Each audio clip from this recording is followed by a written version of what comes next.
A human being accepts a truth only after having denied it deep within their own soul. We must force ourselves not to flee from our destiny, remembering that the hand of God is infinitely generous, despite his extreme rigor. Paulo Coelho. In the ancient world, there were people who searched for the key to transform lead into gold, to create an elixir of immortality, and to connect with the divine. They often worked in secret, trying to purify and transform metals. They were called alchemists. These figures would become the theme of one of the most beloved and appreciated stories in the world, The Alchemist. Before writing The Alchemist, Paulo Coelho had always dreamed of becoming a writer, but he didn't have the courage to do it. Until one day, during a vacation in Europe, he visited a concentration camp where he had a strange vision that would change his life forever. He saw a mysterious man who spoke to him, telling him that one day they would meet in person. This deeply frightened Paulo. 2 months later, while sitting in a bar in Amsterdam, he saw that man again. He was real. So Paulo approached him to talk.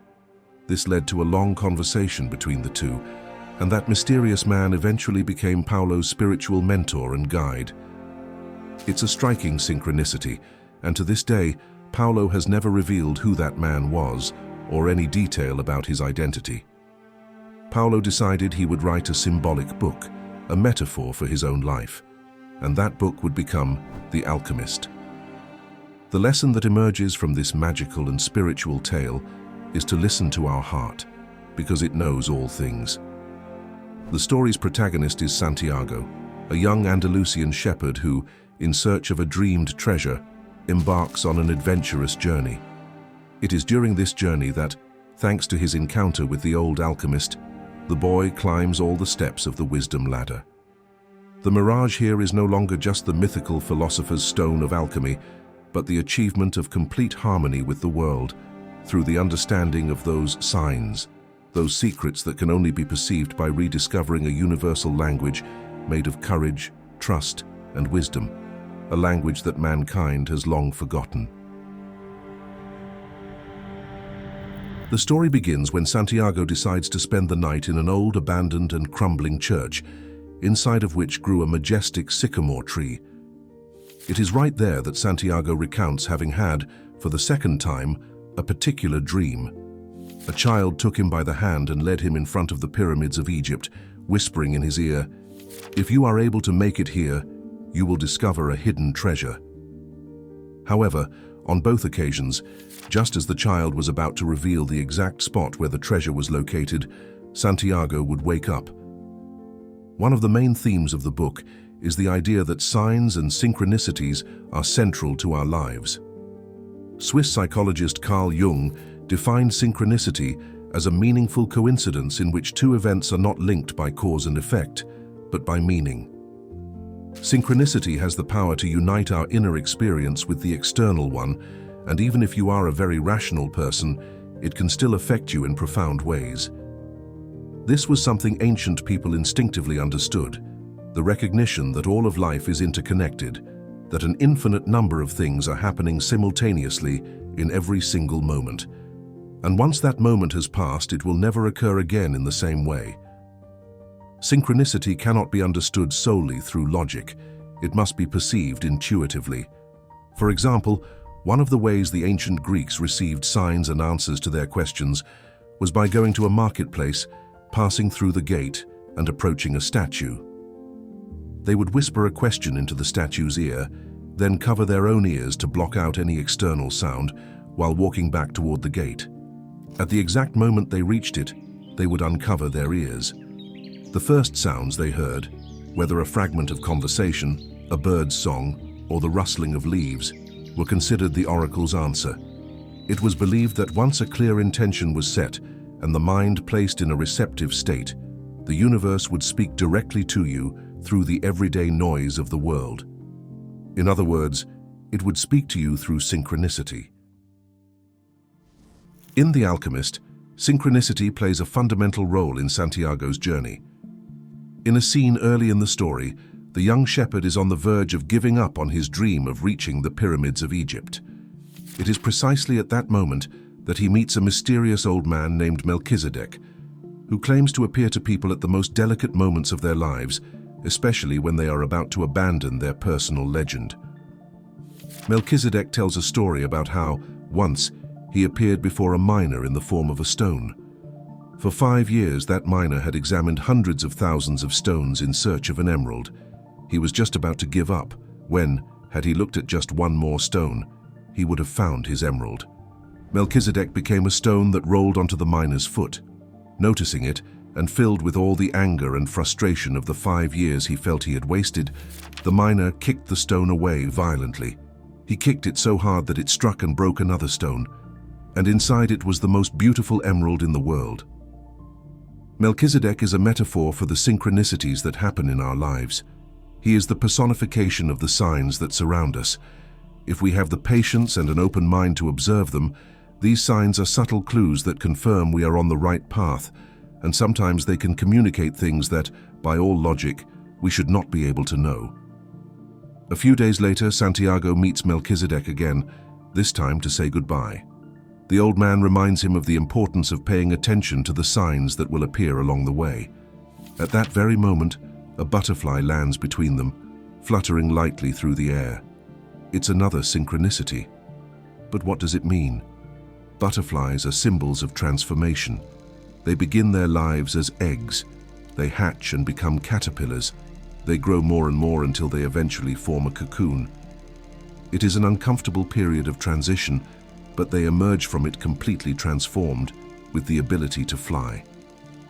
For Santiago, seeing the butterfly is an omen of the powerful transformation that is about to take place in his life, and it is a sign of his attempt to transcend his origins and his life as a shepherd. That transformation will be painful, but it is often the price of growth. You cannot become a butterfly without first going through the cocoon. In another scene, Santiago is sitting in an oasis in the desert, watching 2 hawks flying in the sky. Suddenly, one of the birds of prey dives down and violently attacks the other.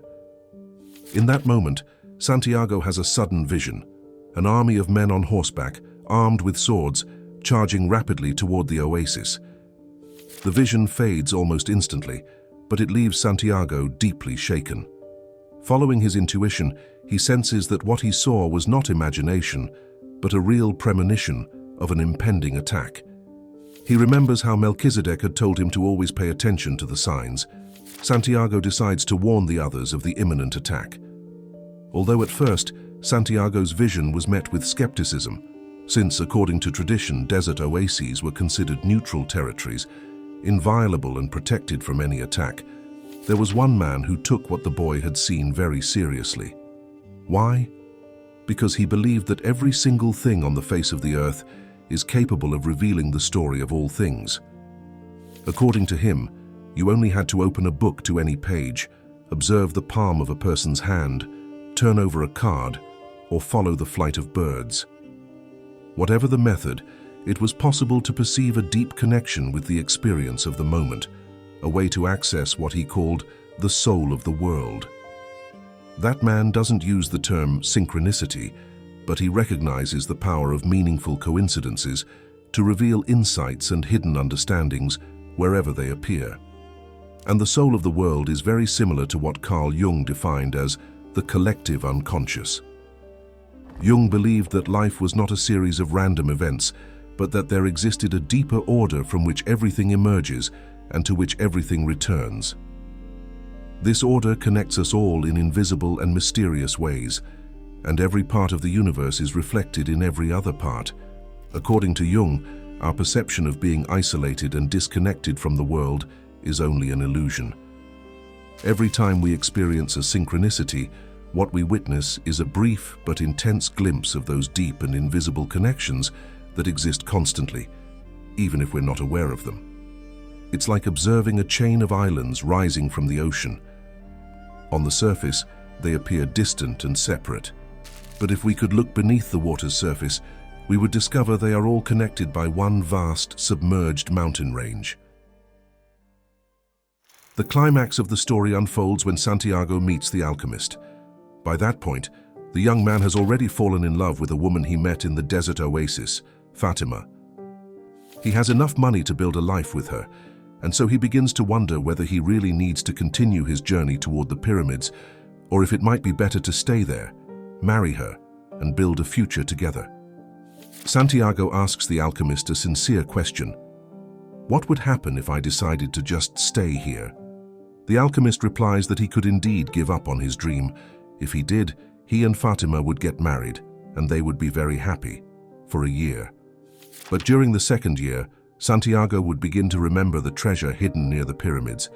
Signs, omens, and synchronicities would continue to surface in his life, reminding him of that unfulfilled dream. In the third year, those signals would become stronger, more persistent. Santiago would begin to feel restless, tormented by a sense of emptiness. Fatima, in turn, would feel increasingly unhappy, convinced that she had been the one to crush Santiago's dream. But deep down, he would remember that she had never asked him to stay.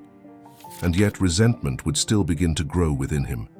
He would wonder if he could have left, if he could have had more faith in his love for Fatima. Because in truth, what had kept him in the oasis wasn't love, but fear. The fear of not being able to return. At that point, the signs would begin to tell him that the treasure was buried forever. Because if you wait too long and stop listening to the signs, they stop appearing. You might still live a comfortable life, but it would be a life that doesn't truly excite you. And you would spend the rest of your days knowing you didn't chase your dream, and that the only person who stopped you was you. This is a common dilemma in the modern world. How can we learn to find a balance between the need to survive, to make a living, and the deep desire to pursue our dreams? The alchemist tells Santiago that there is only one way to learn, through action. Everything you need to know will be revealed only after you begin your journey. And that action doesn't necessarily have to be something grand or spectacular. It can also be a small, seemingly insignificant step. But what truly matters is understanding what your next step is. What's clear is that the real treasure Santiago seeks is not gold coins or precious stones. Those are just symbols. Deep down, each of us is completely unique. Each of us has things that naturally excite us, things that bring us joy and energy. And each of us has a unique set of gifts and talents that belong only to us. Seeking your own treasure, developing these gifts to their highest expression, is what Paulo Coelho calls following your personal legend. This personal legend is a lifelong process that leads us to become who we truly are, bringing with it a new sense of wholeness. True alchemy is not about turning lead into gold, but about taking the elements of your life and transcending the past, transforming your present situation into a better one. It's about using them to build the life you are meant to live. You are the alchemist of your life.